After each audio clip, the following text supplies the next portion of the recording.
Like, Short Hill. it's crazy. Yeah, that is crazy. I don't know who shops there. It's very fancy. All right, guys. Oh, we are look at live. that. We have We're figured live it now. out.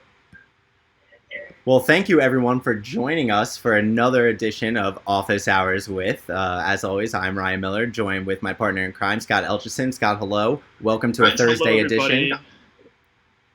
Sorry, I had to turn my monitor off behind me. There was a whole to-do with echo going on. But it's great to be here. I'm excited. Happy Thursday. And joining us this week, we got our very special guests, our friends over at Spotify, Jen Louie and Andrew Gottlieb. Andrew, Jen, thanks for being here. It's so good to see you guys. Great to be here as well. Yeah, we're excited to us. have you for our first Thursday stream and also our decade stream. This is the 10th episode of Office Hours with, so Wow. we've made it that far. Let's see if we can keep this momentum going with yet another excellent episode. So we usually like to kick things off with having you guys explain what your solution is, but most people, I would assume, and I hope, would be familiar with Spotify. So we'd like to dial that conversation a little bit in on podcasting. So we know Spotify's made a ton of huge acquisitions in the last year, and you're rolling out some new exciting talent. Why don't you just give us the lowdown on what's been going on in the Spotify podcasting realm? Yeah, sure. Well, why don't you introduce yourself, and then I'll introduce myself and give a little spiel on Spotify podcasts. That sounds great. Thanks, Jen. And thanks so much, Scott and Ryan, for having us on. My name's Andrew Gottlieb. I work at Spotify leading our global relationship with IPG. I'm a global agency development lead. And I've been with Spotify about 2.5 years and worked with IPG for about 7. Great. Nice. I'm Jen Louie. I lead podcasts for the East Coast in strategic partnerships. I actually joined Spotify early last year through the acquisition of Gimlet Media. So my Gimlet plus Spotify time has been about 2 years. It has been a super exciting time to join the company. Podcast is actually our company's #1 bet. Our overall goal is to be the leading audio platform in the world. And when you look at what Spotify's done in podcasts, in just the last 2.5 years, they've become the leading podcast platform globally in terms of growth. We're already at 54 million global podcast listeners, which is insane, in just 2.5 years.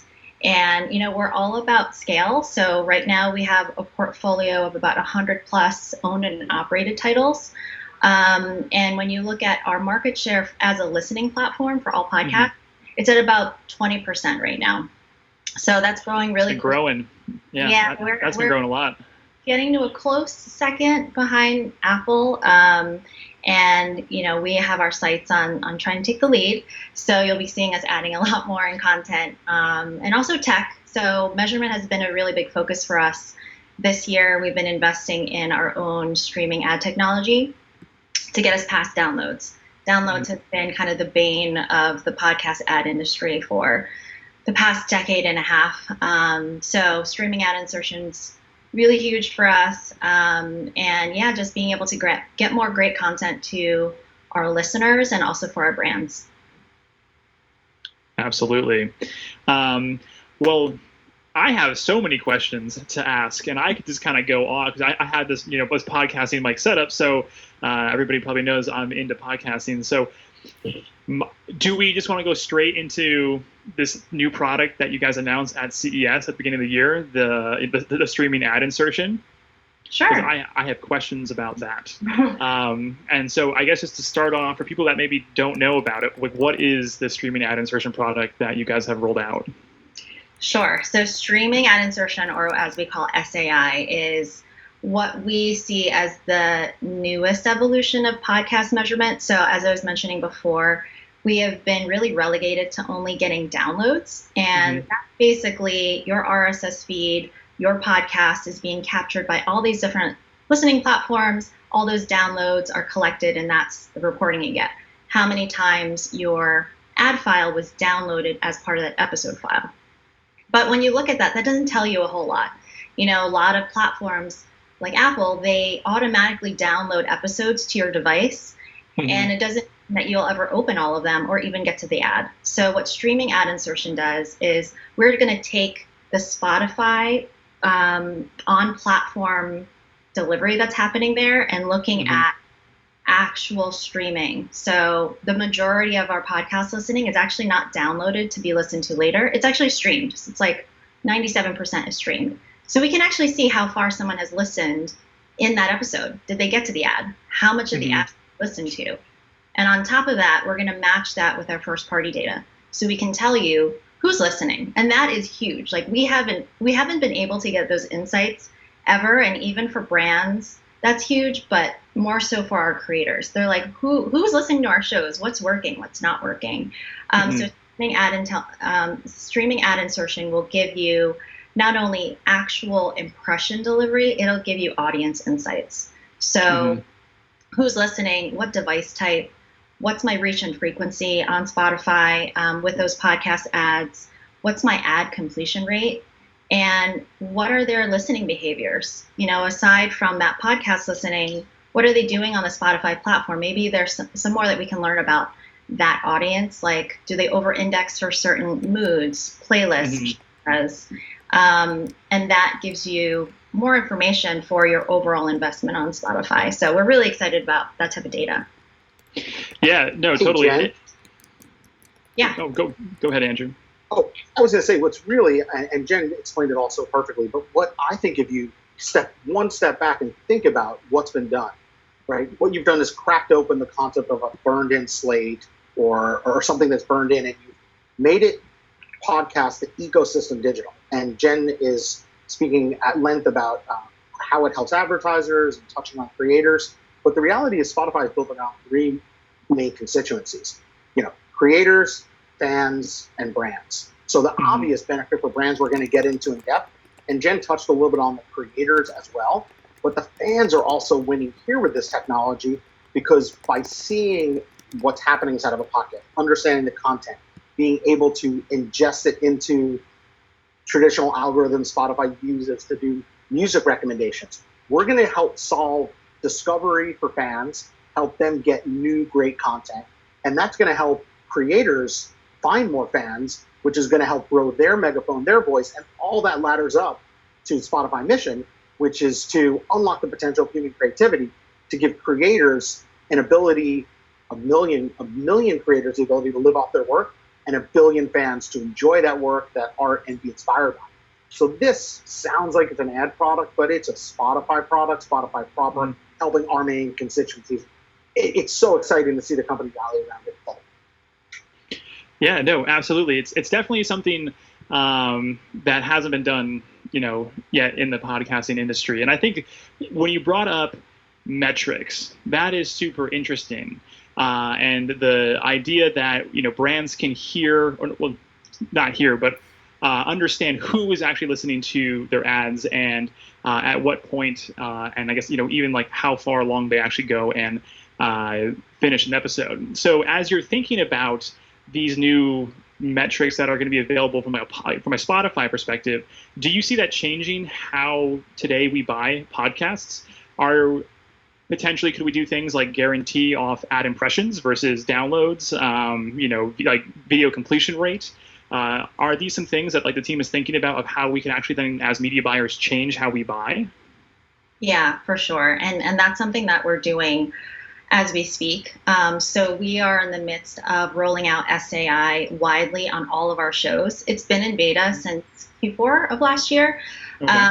And from those learnings, we've been able to build forecasts. So we are building out a rate card where, you'll get your DAI guarantees, so downloads, everything that's happening off platform. As much as we want Apple to give us their data, they're not going to. So all that is still going to be DAI. But then all the on-platform SAI, those will be guaranteed on-platform impressions, so actual delivery. And then from there, as we get and gain more learnings and insights on completion rates for the ads, I definitely foresee us, experimenting with that probably into next year. Right now, it's all about laying the foundation. We need all of our shows to have SAI forecasts available for us to be able to learn a lot more about our listeners now that we are matching our first party data with podcast listening, because all of that's happening very separately when we depended so much on DAI. And so now, because we're looking at on-platform, we'll be able to build out a lot more metrics. I mean, we really want to provide more digital measurement solutions for podcasts because it's way over. Like, we just have been relying on downloads for so long, and it doesn't tell us anything that is meaningful for our brand advertisers. And I think that's a big difference between, like, there are different types of advertisers, right? There are the brand advertisers that really look for like that awareness and some of those metrics that don't really track well today on traditional podcasting because it is downloads and promo codes and custom URLs. And so when you are thinking about like the landscape and the type of brands that you're building for, some would say today that DR brands find success in podcasts today, and they're pretty okay with the metrics that there are. But are you really building the solution more for those bigger brand advertisers that aren't going to rely on promo codes or URLs as a way to actually track performance and success of a campaign? Yes, for sure. I think that's definitely why SAI is going to be so important for our brand advertisers. And as we start to work with more third-party research partners, recently, we've now partnered with Nielsen to be able to run brand studies on our podcasts campaigns, which is going to be huge, so we can measure brand equity metrics there. But I think because now that we're in a pandemic and people's buying behaviors has changed, a lot of D2C brands are now in market. They're doing really well, and they are looking for more marketing opportunities that we don't want to ignore them. And I think that would be foolish for us to go kind of 100% just towards brands and ignoring our D2C very loyal partners. I mean, they've been spending in podcasts. They were spending with Gimlet like 5 years ago, right? The joke is, if you listen to podcasts, you own a Casper mattress, you use Away luggage, and you have a Squarespace account. Yes, exactly.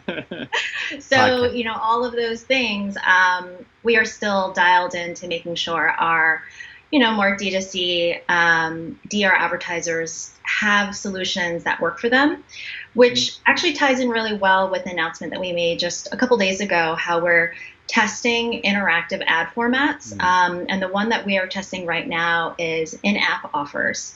So it really is geared towards D2C brands to make it even easier for listeners to not have to remember the promo code. You can actually go back into the episode page and see it fixed right there. So you can click out to that offer, and it goes straight to the advertiser's page and implements the code for them. So once they want to, it makes it even faster for them to do their purchase and to complete that transaction. So we are testing that right now. It's an alpha test, and I definitely see us doing a lot more experiments in the interactive ad space for podcasts. Right. Yeah, and aside from being affixed at the the bottom of the description, is there going to be an interactive feature that lives in the listening experience as well? So you're listening to your favorite podcast, and the host reads a great ad, and you hear about this promo code. Will you be able to swipe up or click something or whatever just to redirect you out to that link in the listening experience as well? I think we're testing that too. Like, where does display fit into that experience? Because we know that many times while folks are listening to podcasts, it's backgrounded, because when you're listening to podcasts, your hands are free because you're usually doing something else, right? Like you're cooking or you're driving, maybe less driving now, but other things that require hands. And when we were looking at the behaviors, folks would go back to the episode page, which is why we are testing the in-app offers there. But we're trying to see what other moments display makes sense, because again, it's about that recall. Like, you're telling that listener a very specific code or URL to check out. And thus far, we've just been relying on their memory to go and do that, So, I think that's for sure something that we're looking to test. Yeah. And so you mentioned that, people listen to podcasts and they're always doing something else, well, like that's walking, the commute, cooking, cleaning the house. I'm curious, do you have any insights into who that Spotify podcaster is? And I guess a follow-up question to that is that you were saying that Spotify has been growing in market share. I think that you mentioned that they now have about 23% of all listenership. Are you seeing that come from like converting, traditional podcasters into Spotify podcast listeners, or is that like, are you growing the pie? Are you starting to convert Spotify listeners that maybe hadn't listened to a podcast before, but now are because it's available on the Spotify platform and kind of people like that uniformity of their audio experience? Yeah, sure. So for the first part of your question, the audience that we're seeing that is listening to podcasts, the sweet spot is usually like older millennial, like 25 to 35, around that age. And there's a wide range of listeners, but that's like a good portion of them. They actually have a higher index of education and income than our average Spotify listener. And then in terms of who is starting to listen in terms of conversion of audience, it's actually twofold. We have a lot of young listeners on Spotify. The average listener age, I think, is like 26, 27 on Spotify. A lot of them had not listened to podcasts before, but because we've optimized the app and the overall user experience, it's a lot easier now to find podcasts. I'm sure if you've seen in your Spotify app, there's a whole tab that's just for podcasts. We're making more recommendations. And so we're seeing now Spotify's audience is now starting to adopt podcasts faster. But we're also attracting an older audience that wasn't endemic to Spotify because they're so interested in the podcast content that we are offering. We have a lot of Spotify originals and exclusives that have been launching. We've been making a lot of partnerships with influencers, celebrities, big names like the Obama. We have Joe Rogan. There's Kim Kardashian. Yep. Name drop. Are there any new announcements that you want to just throw on the stream here that we can expect? Some breaking news. No, I'm pretty sure I'm not allowed to. But yeah, everything that you're seeing, it's already a lot. There's quite a few comics. Super excited about that too, bringing the voices of so many of their characters to life with some original podcasts there. Jordan Peele is another one. So we're going to be producing some scripted horror shows with him, which I'm really excited about. And then there's quite a few more. But those are definitely the biggest ones lately. But yeah, we're seeing an older audience coming onto Spotify because they're looking for a better podcast listening experience. Most people's gateway into podcasts has been the Apple Podcast app because it's been an undeletable app in all their iOS devices since 2014, right? So it's there. You can't not find it. But the user experience is not something that they've invested in. And, we've been really trying to help crack the code on discovery. Discovery is a huge challenge in podcasts. Someone might make a recommendation to you on a show, but that show probably has hundreds, if not thousands of episodes. And you're like, how do I, time is precious. Which one should I check out? What's worth, my 30 or 60 minutes? And that's why we are really trying to surface up more playlists based on listeners' behaviors on our platform. And also just providing even like, here are the top episodes from last year that you need to make sure you check out, or here are classic podcast episodes that anyone who's a podcast fan should have listened to or know about, just to have, a discussion about pop culture or whatever it might be. There's definitely a lot we're doing on the platform to just try and make sure it's easier to find. Yeah, so we're talking about all these shows and these high-profile creators, and I want to give you an opportunity to speak to some of those interesting ones that, users should be kind of keying into. So I'm just going to bring up this little nifty graphic we've got here on stream for all of our followers to see, and I'll let you talk about some of the interesting verticals that you guys have available, as well as some of the cool new creators that you guys have on the platform. Yeah. Can I just say for a moment, like, this is so awesome that we figured out how to get slides on the stream. I'm super pumped about that. First time right here. Look at this. Every day, innovation happening. I'm glad to help you guys use this platform even more. I think it's so cool that you guys are doing this. Yes, so I don't have the feed up on my screen because I'm afraid of the echo. Okay. So I have up what I sent you guys. And yeah, because we have 100 plus owned and operated titles, we are looking to grow that portfolio like closer to 500 by the end of the year. So we are looking to expand on every single category. Some of our top categories: business and technology. Journal is one of our biggest shows. It's a daily business show. We get 200,000 to 250,000 downloads every day. Then we also now have Bill Simmons, the Ringer Network. So a lot of really great sports shows, but really his pop culture shows have been shining lately because nostalgia is such a big thing during quarantine. People are watching a lot of their, favorite movies or TV shows, and Bill and his team do such a great job of kind of doing a deep dive into some of those favorite shows and movies on the rewatchables. So if you haven't checked that one out, I highly recommend it. He does a deep dive into shows like Groundhog Day, which is perfect for the pandemic. Everyone can relate to Groundhog Day. And Breakfast Club, Ferris Bueller's Day Off. It's just hilarious. And these are all movies and shows that, we can kind of universally agree we can watch over and over again and still find some delight in them.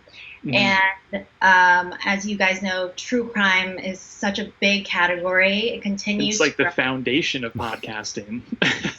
It is, really. I mean, with the launch of Serial, that really was the big show that got everyone started on podcasts. And there's some different genres within true crime too. They're not all like super bloody or graphic. Like some of them are just super interesting stories.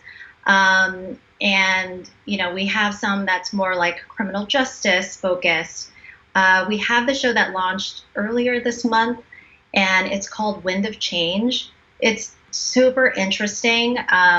It actually investigates whether the Scorpions wrote the song Wind of Change, or it was actually written by the CIA, and it contributed to the downfall of the Soviet Union. It is insane. It's because the host is friends with so many former CIA agents, and he'd been investigating this story for the last 2 to 3 years. Wow. But it's really, really interesting, and it's kind of an expose of just how much influence the CIA has had on us through media and through music and other things. Super interesting. Right. When are you guys dropping the FBI collaboration? What's that?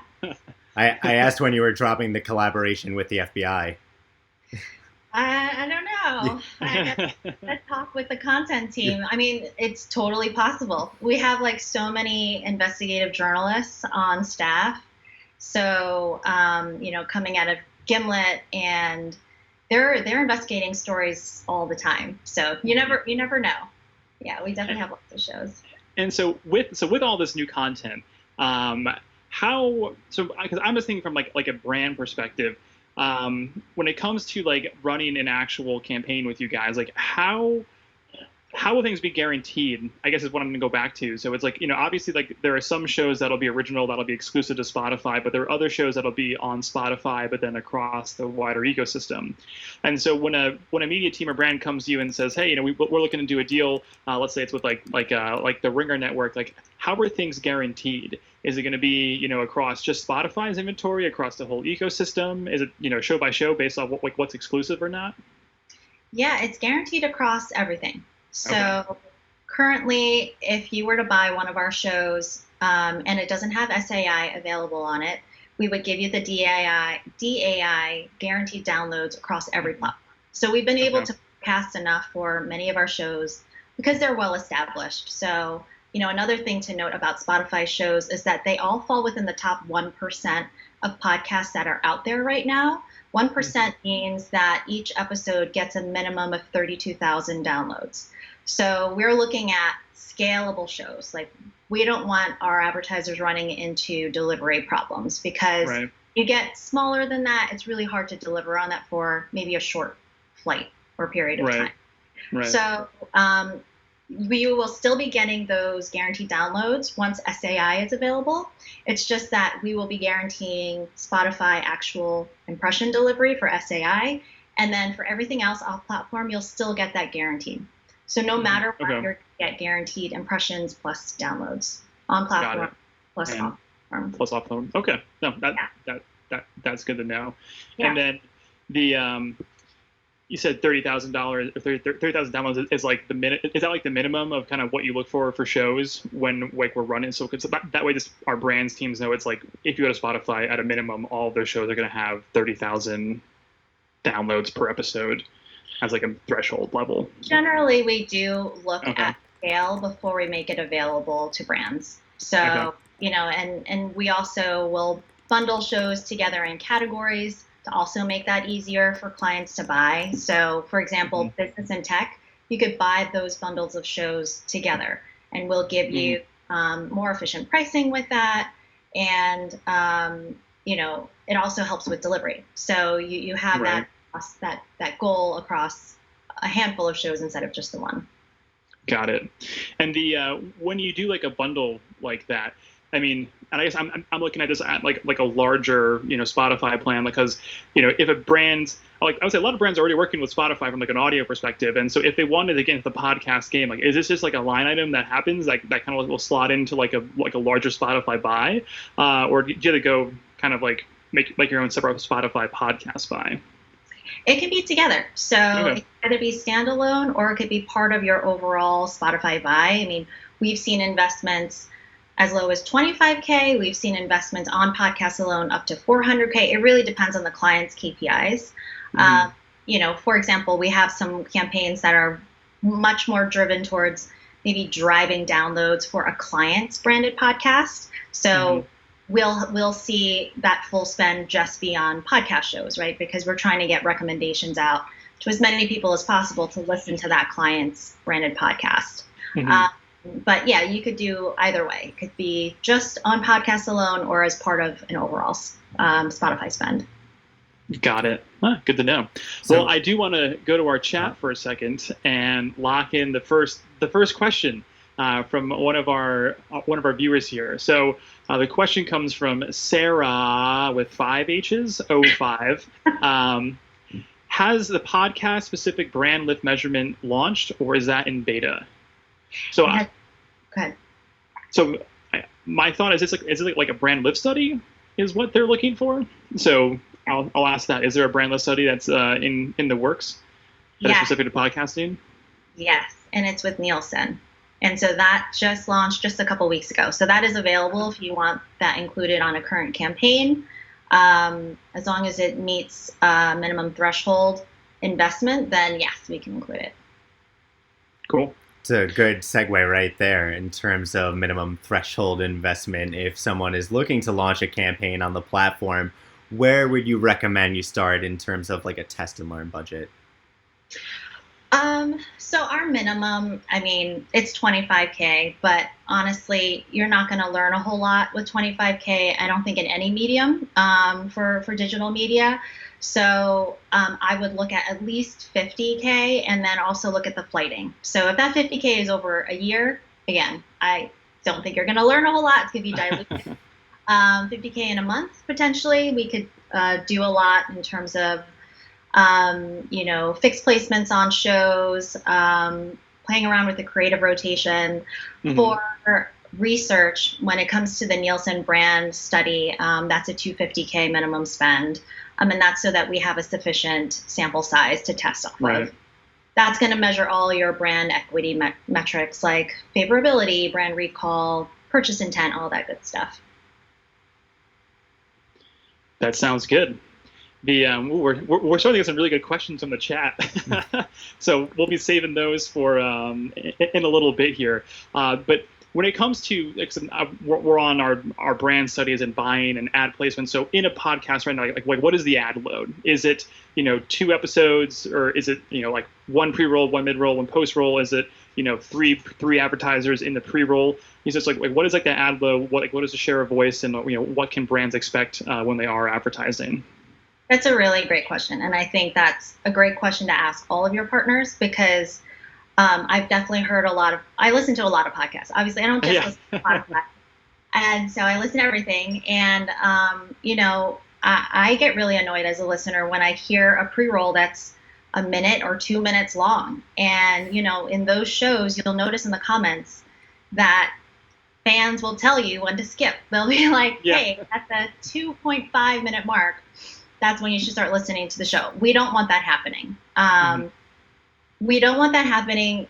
Also, like a big reason we don't want that happening is because, podcast ads also reach our premium paid subscribers.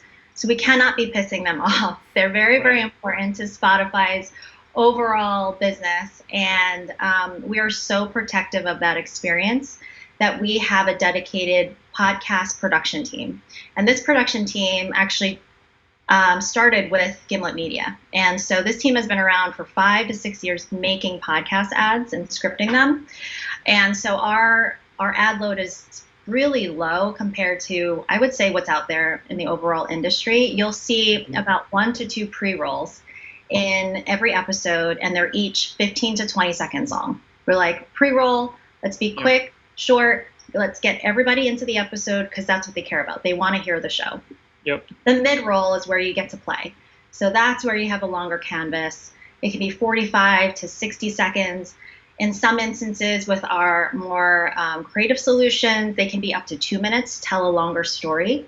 Kind of like brand, like episodic. Yeah. Sort of thing, like a microcast. Yeah. So we're calling those sponsored segments, but it's really brand entertainment with the host. And we really involve the show team or voice talent to tell the story in the voice of the show. Like we take a lot of that context when we are brainstorming the script and talking to the brand about their overall messaging and then how we can make that fun and engaging for the listener. So we're really proud when those spots actually generate social media love from fans. That's like, the North Star is like, can we get the fans of this show to talk about an ad and be excited about an ad? Because that's a very hard thing to do from a creative perspective. And so for mid-rolls, we can have 2 to 4 in an episode. But if we do get to 4 mid-rolls, we actually split those into 2 pods. So we'll put them somewhere in between in the middle of the episode, but the pod will be like 2 mid-rolls together because no one wants to listen to a 5-minute ad. Or 5 minutes of ads. Like 5 minutes of ads with 4 different ones. Yeah, for like 4 different brands. It's just weird. So that's how the mid-rolls work. And then post-rolls is like 1 to 2 at the end. Those are usually included as added value. We don't, charge for those. Those are for the super fans who really want to hear the credits. Some hosts actually put in little Easter eggs in the credits, like Reply All always makes fun of one of our co-founders of Gimlet in the credits, so it's always fun to listen to. You'll hear Alex and PJ like call out Matt Lieber really randomly, like it's a walk in the park on a spring day. Like it's just really random stuff.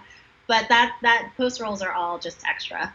Right. Okay. No, that's great. And then I think like the last question I have here about this, like the actual ad unit itself, like content is it host read? Is it studio produced? What has been like the split from like a brand perspective? Do they enjoy the host roles more than like the studio produced ads? Are there benefits to either one of them? What's been like the vibe as you guys have been rolling this out more and working with more and more brands?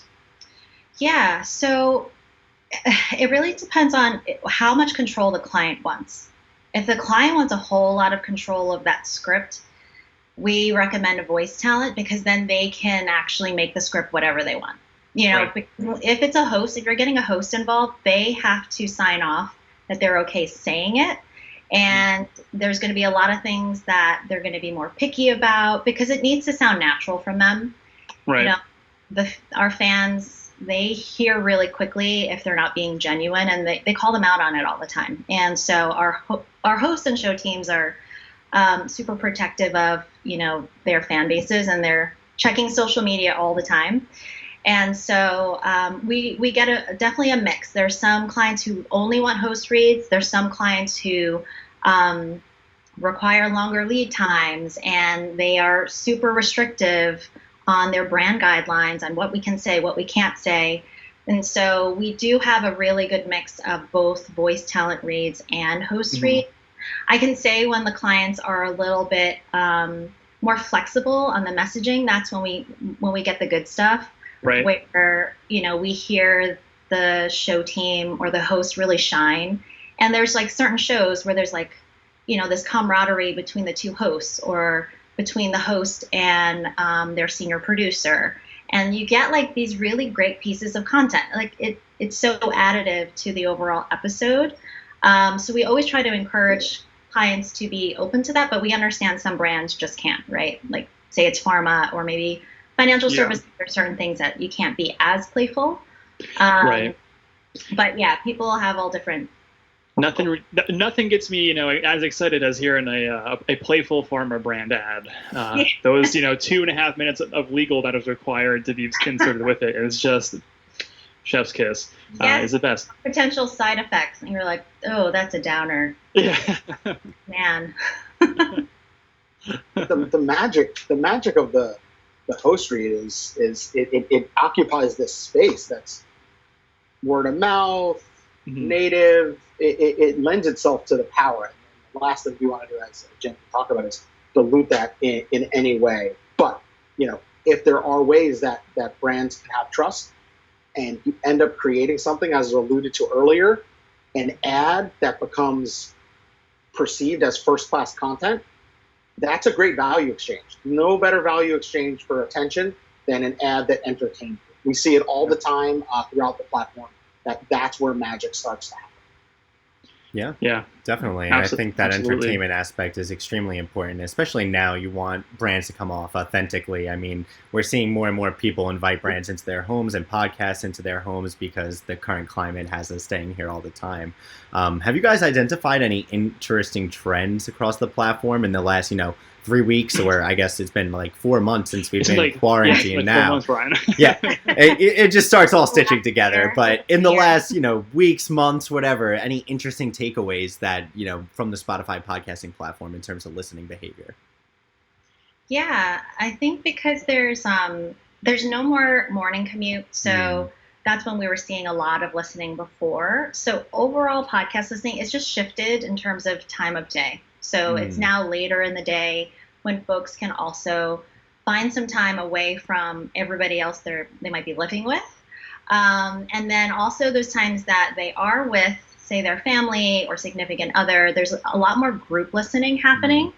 So we're seeing, upticks in family podcasts like Chompers or Story Pirates, especially Story Pirates, I think, because parents are trying to find alternatives to all of the screen time that their kids are doing, because we're all trying to juggle being homeschool teachers and working professionals and, everything else. The other thing we're seeing is, in terms of genres, a huge spike in news and anything COVID related. You want to be more informed on what's real, what's happening. The Journal has been covering a lot on what the impact has been on business and how people are rethinking investing, retirement.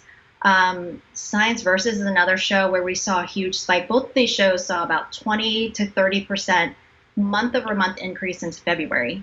And what Science Versus does really well is there's a lot of myths out there about what cures COVID-19, what you should and shouldn't do, wear a mask, don't wear a mask. And what Science Versus does, they're a team of journalists, science journalists, and they're talking to scientists and doctors, and they're like, okay, what studies have been done? Here are the results. What are our recommendations? How can you best go forward with this information for yourself and your family? And then other categories have been, people just really needing to chill and not think about COVID. So comedy, wellness, a lot of our meditation shows have been spiking. We just launched. Sleep? Yeah, I know. Sleep apps too, because everyone's really anxious. We're in an uncertain time. So people are looking towards that content, and entertainment shows too. So a lot of the Bill Simmons pop culture shows like The Rewatchables, TV Concierge, to help people figure out what to stream right now and what to watch, because now everyone's binging at home and trying to find more great content to watch.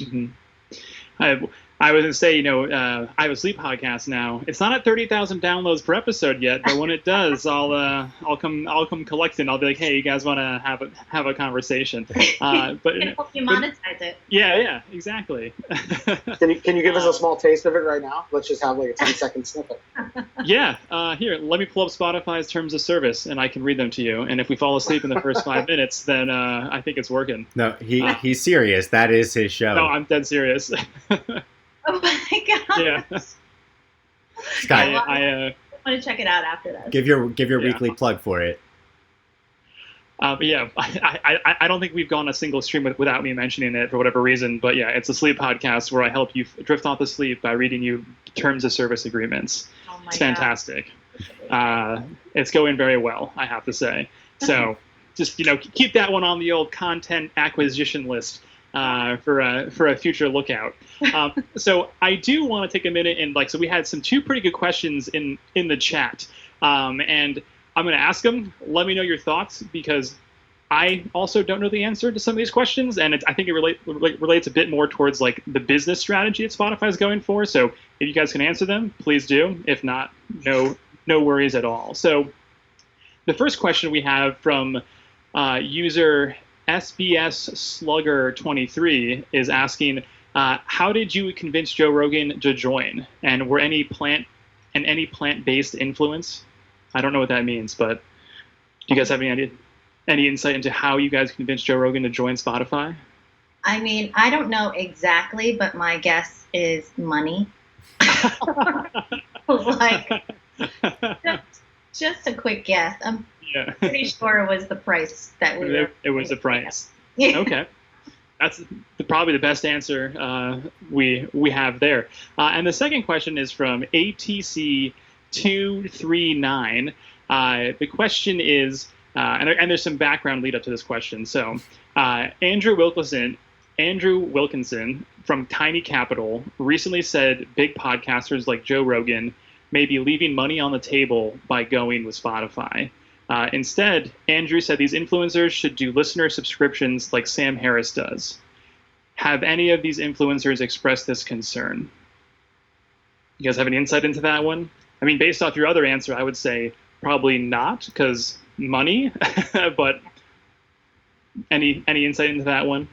I think influencers right now, if they can make a deal for upfront transactional money, that they're going to do that, because adoption of paid subscription models has not been great. I think you can look at Luminary as a good example of that. Podcasts have been around for a long time, and people are not used to paying for them or seeing the value in paying for them, right? And also when you look at the ad format, it's always been part of the show. And I think that's why we haven't seen any sort of negative reaction from our paid subscribers of why they're still getting podcast ads, but they're not getting any other ads, right? Mm-hmm. It's always just been a part of the show. So I don't know that Joe Rogan has left money on the table, because, who else is going to give him that amount of money up front for the contract? I certainly don't have that type of money, but Spotify does. And right. I think for the subscription model, there is some weight to it, but that's a long game. I mean, you got to get folks really used to that behavior of getting content that way for podcasts. It's very different from streaming video platforms. We're definitely in that era. Right. I think we're at that point yet for podcasts, because we're still in that ramp up period of people just even learning how to find a podcast and to listen to one. Right. Yeah. I think for it. I don't think they're there yet. Yeah. No, that's totally fine. Like I said, just interesting questions that are coming in chat. Yeah. I would say this is one of the most in-depth question that I think we've had.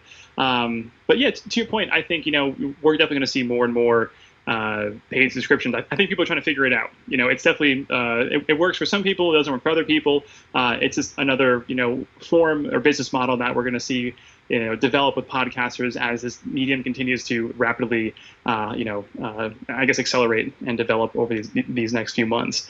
So Scott, Oh, go ahead, Ryan. Usually we have trivia courtesy of my great whiteboard here. Oh, But as yes, you can we have a see, surprise. we are missing a trivia question this week. That is because our friends at Spotify were so generous as to supply us with some. So our viewers have been tuning in. They've been answering along. And we're going to give you a chance to see if you can figure out the answer, Scott. Oh, me? Okay.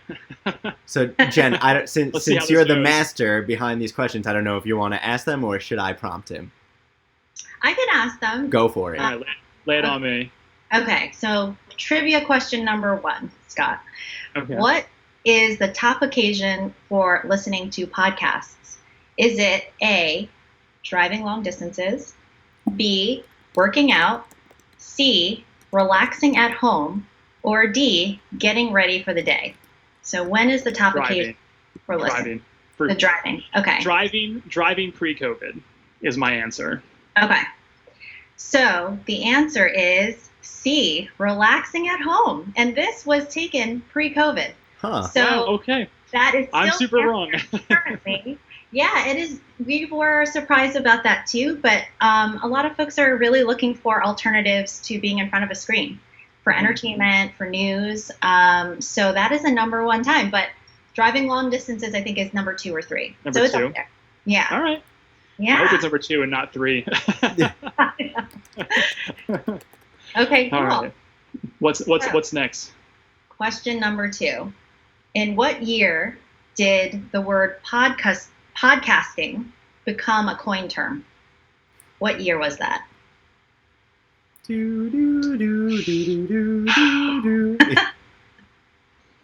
I can picture the article in my head of the guy talking about this, where he's like, "What do we call these things?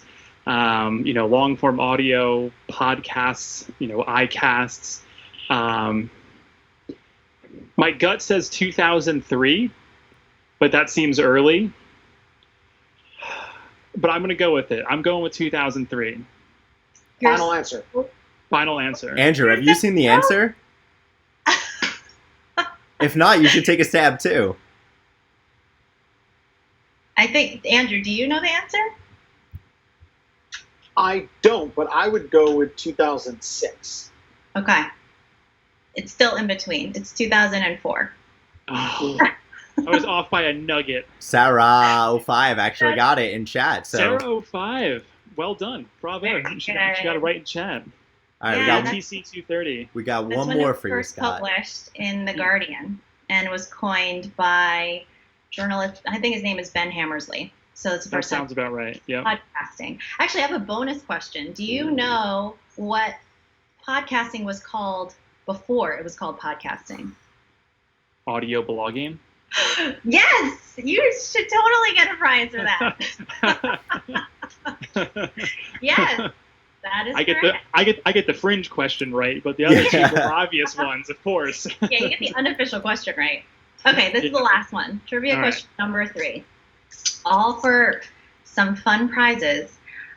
What is the average number of episodes podcast listeners in the U.S. listen to in 1 week? And this is different episodes, different shows, different episodes. If I believe so, I think it's still sitting around 7. It might have dropped to like 6.5 off the recent Infinite Dial, but I'm pretty sure it's still sitting at like 7 or 7.2. It's 6. Yeah. You're so close. Getting too precise with these. I know. You're right, like right on the periphery of the I answer. know. Yeah, it was 7. I think the previous Infinite Dial, the most recent Infinite Dial is now 6. 6. Yeah. Yeah. Because I remember that like the 2019 one, it stayed at 7 compared to 2018. And the reason behind that was that even though like the show is like the market is growing, people are still listening to the same amount of shows, which means like the engagement is still there. And like that just goes to show just how much people love and listen to podcasts during their daily commute. So that's why 7 is locked in my head, but I got to update that. Yeah, and for those who were tracking along in chat, for the people who got the answers right first, I'll whisper at you on Twitch afterwards with the opportunity to redeem your prize. So thanks for playing along, and thanks, guys, for bringing some fun trivia to us. Yeah, I like this. We should do this all the time. Yeah. This is a fun segment in the stream that should be a permanent thing. So we're starting to get close to the end of our time here, and we always like to end with 4 questions. And these are like the 4 questions that we get most asked by our brands and our advertisers. And so what I'll say is I'll ask all 4 questions, and then feel free to answer them in that same order back to back. So we call it the final 4 for all of our sports fans out there. So first up, what does it cost? So what does it cost to run with Spotify for podcasting? 2, what is your size? So what is the scale Spotify has in podcasting? 3, what is the lead time for an activation? So 24 hours, a week, a month, let us know. And then why Spotify versus a competitor? What's the advantage? Okay, I'll try to do this quickly. So number 1, the cost, as I mentioned, it can be as little as $25K, but I don't recommend that. If you can get it to $50K, that would be much better, especially if it's a test, because it's not going to make an impact. And our CPMs range, there's a wide range. It all depends on the bundle or the type of show, but it can be as low as $10. It can go up to $125. So for our more premium offerings. And that's by the type of creative that we do, right? And then the third question was size. So we have 54 million global podcast listeners, and we can target them in lots of different ways, by title or by audience segment. So we can see, say they're, a business and technology podcast fanatic, we can target them across our platform, or we can go by title. And then why spend with us versus others? It's really scale. As I said, we have the largest market share right beneath Apple. Everyone else is a really far 3rd and 4th. The other part too is if you want any of our shows, and we have a lot of really great shows, you can only get that with Spotify. We don't opt into any podcast ad networks. So you're not able to reach that inventory through there. And with SAI, you're getting measurement that you've never gotten before for podcasts. And the reason why this measurement is a whole lot better and targeting is going to be a whole lot better is because it's from registration data. It is not panel-based. So there's a lot of targeting out there from other partners, but I would dig into their methodology of how they're determining those audiences. A lot of times it's through a panel and it's through a third party. What we're getting is first-party data. And you're going to be able to measure podcasts through SAI, now through brand studies, and third-party tracking pixels. There's a lot. So that's why we're better for it. Excellent.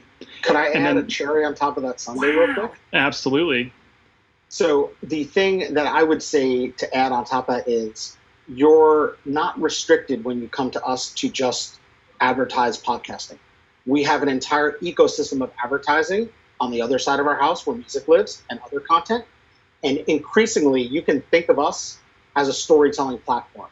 You'll be able to start the story in podcasting, bring it over to other audio and video ads, connect it to offline Spotify codes, all sorts of programs that you will not be able to build with any other partner who's just selling you podcasts. No one has this tentacle set of assets we do in advertising out there, period, full stop. The scale is, also powers that. Absolutely. Well, that's great. I think like the one last question was this lead time.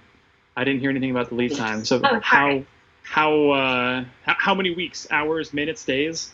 How fast is the team? A lot of minutes. It could be as fast as 8 to 9 days.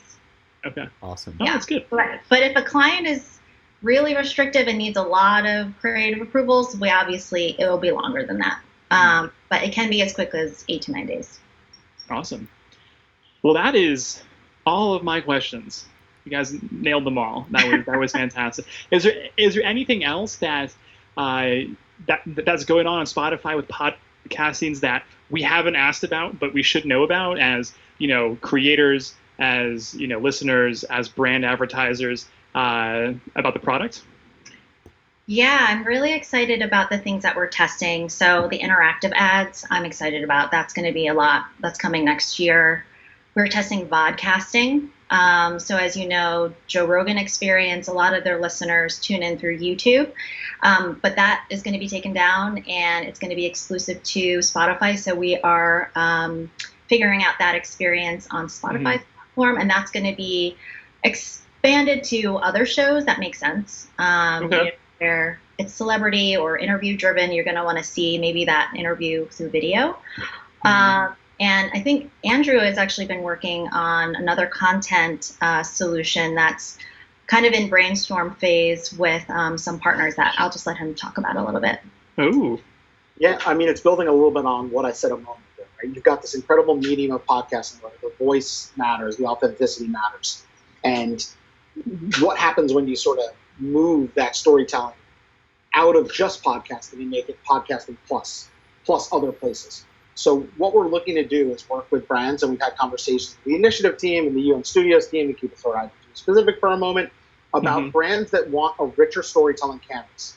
They want to really take advantage of everything Spotify has to offer and not just do podcasting ads, although that's a perfectly fantastic way to go about it. But what if you want to have a longer dialogue, a richer conversation over a period of time, and a podcast is only happening episodically if you're a weekly listener, for instance? How do you find those in-between moments? How do you string together the conversation using the fact that we are built on one platform? So we're asking folks who believe in the medium and folks who believe in storytelling, putting content at the center, to come to us, challenge us. The clay we're working with is still wet. We want to shape it with brands. Y'all can glaze it and fire it any way you want. That's custom to the brand, so that everyone gets something that's co-built. Everyone's involved. We're not looking to just put innovation in a box and say, here it is. We're saying, let's build it together. Good to know that we have a fantastic custom kiln to fire our pottery in. Who doesn't like a good kiln now? Yeah, right? They have studios, they have artists, they have, pottery makers and kilns. It's fantastic. Well, awesome. Well, with that, everybody, we are at time here. So, Ryan, you want to take this ship out here? Yeah, just thank you everyone for tuning in as always in Twitch chat, and especially big thanks to Andrew and Jen for being here today for a most excellent podcasting conversation. And Scott, thanks for joining us as always. Yeah. Soon to be acquired podcaster. It's going to be great. I can't wait. See y'all next Thursday. Talk about that later.